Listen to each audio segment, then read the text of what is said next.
Joining me now, member of the Judiciary Committee, Democratic Senator Chris Coons of Delaware. Senator, it's always great to see you, although I am saddened by these unfortunate circumstances. Thanks for being here.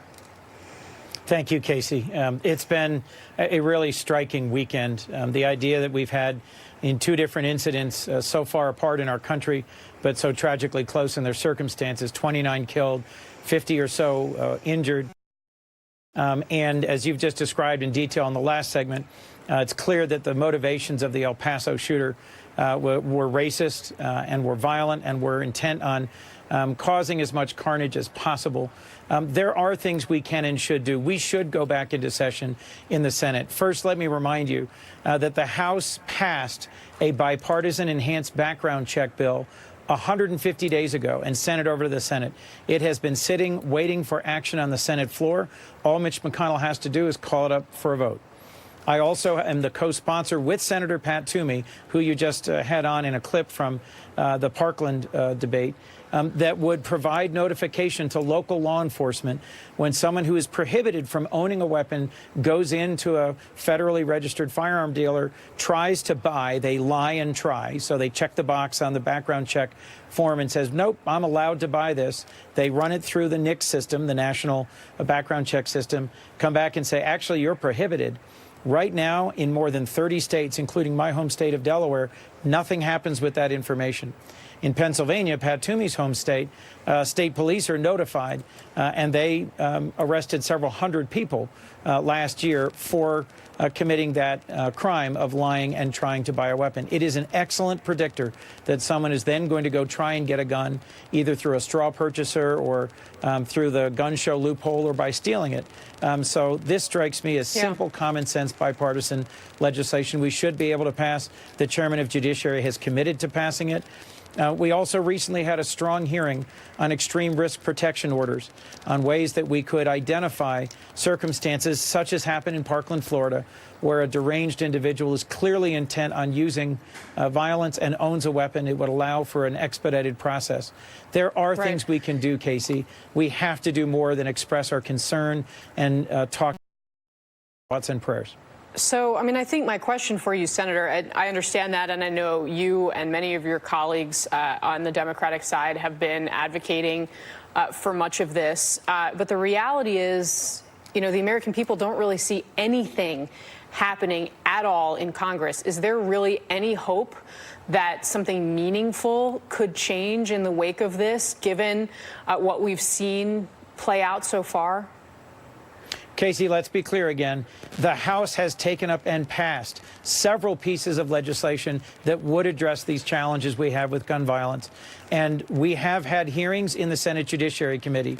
The challenge is the Republican majority leader and his refusal to give time on the floor for there to be a vote. The challenge is we've got a Republican majority in the Senate, just to be blunt about it, that has not stepped forward and taken action on a number of different bills that really could help address the problem we have in the United States of gun laws not being thoroughly enforced and of guns getting in the hands of the wrong people. That's why there aren't laws being passed. President Trump, in the clip that you just played right after Parkland, was saying he would be willing to sign legislation, but has backed off of that position. I think we ought to call the question. We ought to come back into session and make it clear who's willing to take action and who isn't. That was going to be my next question, was to ask you, would you support this emergency session? Thank you for answering that. My next question is there any chance that Mitch McConnell does such a thing, brings the Senate back in August? I think it's highly unlikely. I think that Majority Leader McConnell has refused to take up responsible bipartisan legislation that would deal with emergency risk protection orders, that would deal with high-capacity magazines, or with banning weapons of war from the streets of our cities, or that would deal with enhanced background checks.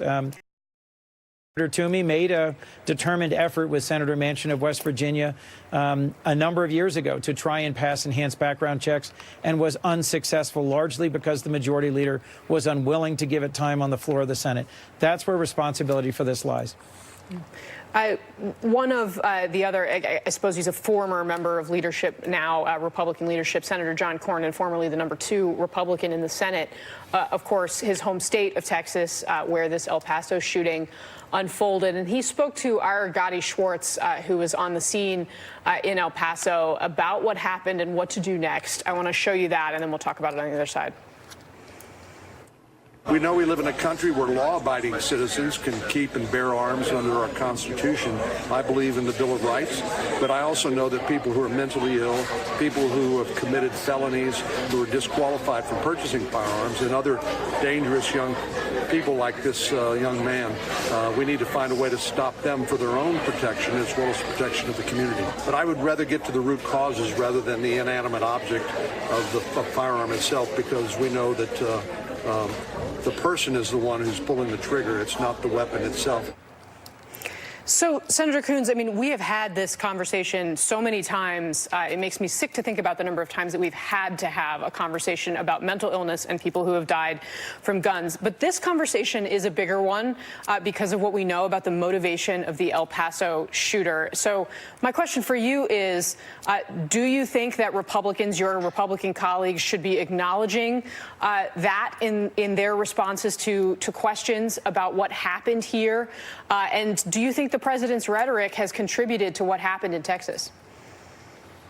Yes, I think that we should, all of us in Congress, be recognizing that we have a real challenge in our country with domestic terrorism and with white nationalism. Recent oversight hearing on the Judiciary Committee, FBI Director Chris Wray, who was nominated by President Trump, confirmed by the Senate, spoke directly about the real challenge we have in our country. We have a challenge with domestic terrorism from folks who are motivated by bigotry and racial hatred. We also have ongoing concerns about extremism of other kinds. And the challenge we were trying to address in that oversight hearing was making sure that we are dedicating an appropriate amount of law enforcement resources to investigating, interrupting, blocking, stopping acts of terrorism in the United States, and being clear-eyed about ways in which rhetoric nationally by the president and others can encourage or give a sense of support for folks who are motivated to commit acts of extremism. Obviously, the president is not directly responsible for the individual in El Paso. You can't really ascribe the motivations of a deranged individual to specific things said by the president. But I will say that I agree with a number of your guests who've said the president's rhetoric contributes to a national environment that encourages this sort of hatred. All right, Senator Chris Coons, thank you very much for being on the program. Keep us posted on whether Mitch McConnell decides that you guys are going to come back and